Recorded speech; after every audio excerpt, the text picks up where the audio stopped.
Hello दोस्तों, आप सभी का एक बार फिर से स्वागत है मेरे YouTube कहानी चैनल पर। आशा करती हूँ आप सभी अच्छे होंगे।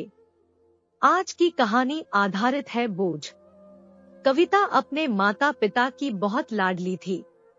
3 बड़े भाइयों की बहन थी।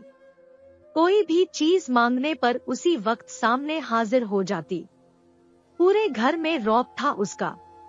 पूरे परिवार और नौकरों पर राजकुमारी की तरह हुक्म चलाती थी कविता। स्कूल में भी पूरा रौब था उसका। बड़े घर की लाडली जो थी वह। ऐसे ही उसने कॉलेज में दाखिला लिया। उसके ठाट बाट, बड़ी गाड़ी में आना जाना, हर दिन नया फैशन देखकर हर कोई उससे दोस्ती करना चाहता था। थोड़े ही दिनों में उसके बहुत से दोस्त बन गए। पूरे कॉलेज में उसकी अपनी ही एक पहचान थी। इन दिनों उसके घर एक रिश्ता आया। खानदानी लोग थे और पापा की पुरानी जान पहचान थी उनके साथ। कविता के साथ कोई जबरदस्ती नहीं थी। वर्टिकल बार पर कविता ने फिर भी हाँ कर दी, क्योंकि वह अपने परिवार से बहुत प्यार करती थी। वह जानती थी कि वह लोग उसका अच्छा ही सोचेंगे। लड़के का नाम राज था। राज काफी पढ़ा लिखा और समझदार लड़का था। ससुराल वाले भी बहुत अच्छे थे। ससुराल में कविता की जगह वैसी ही थी जैसी कि मायके में। कोई भी कार्य कविता की सलाह के बिना नहीं होता था। सबकी लाडली बहू बन गई थी वह। फिर उसके घर एक बेटे का जन्म हुआ। राहुल कविता को जान से प्यारा था। पोता पाकर ससुराल वाले तो फूले नहीं समाते थे। कविता कभी कभी सोचती कि उसकी किस्मत कितनी अच्छी है। उसका हर अपना उसे कितना प्यार करता है। चाहे जीवन में कैसा भी समय आए, मेरे अपने हमेशा मेरे साथ है। मैं कभी अकेली नहीं हो सकती। कितनी खुशकिस्मत हूँ मैं।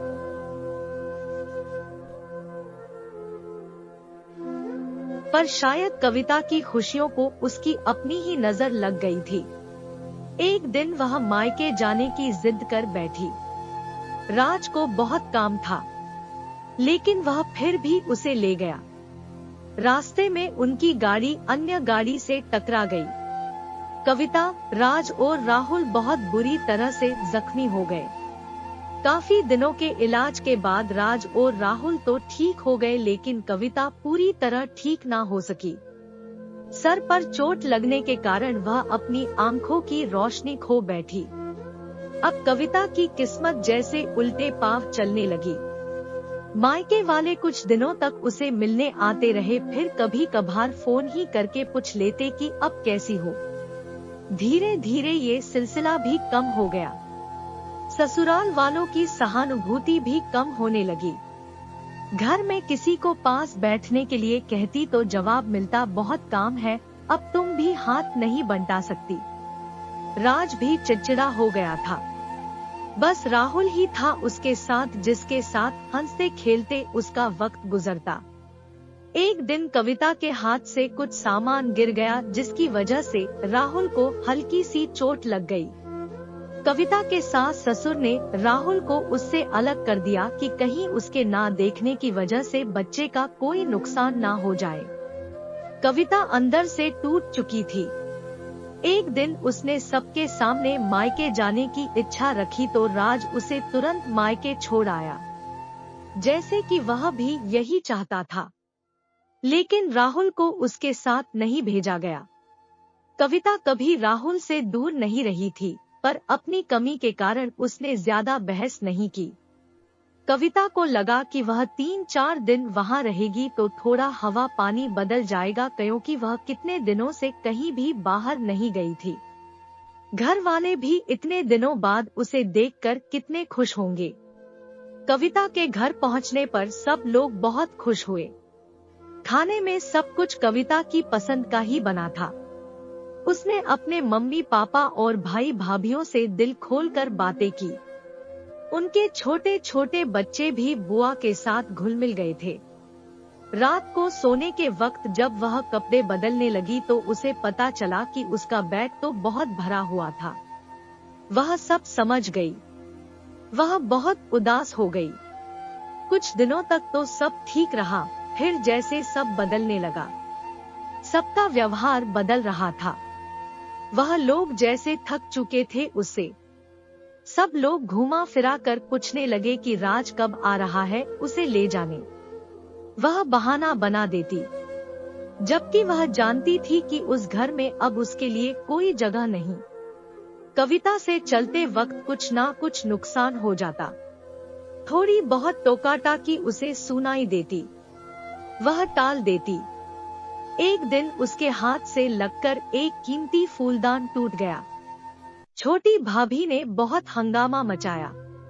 कविता के माता पिता रोज रोज के झमेलों से तंग आ गए थे। उन्होंने राज को खुद से फोन कर दिया। राज कविता को अपने घर ले गया।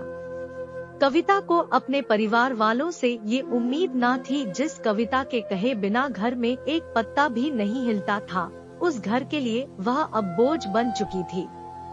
राज के साथ ससुराल आते वक्त वह बहुत खुश थी, क्योंकि वह अपने घर जा रही थी, अपने जिगर के टुकड़े राहुल के पास। परंतु यह खुशी भी कुछ पल की ही थी। सारा बंदोबस्त पहले ही किया हुआ था। कविता को सीधे ऊपर वाले कमरे में पहुंचा दिया गया। राहुल से दूर रहने की सख्त चेतावनी दी गई। एक कांवाली लता को उसकी जिम्मेदारी सौंपी गई, जो उसके खाने पहनने जैसी जरूरतों का ध्यान रखती।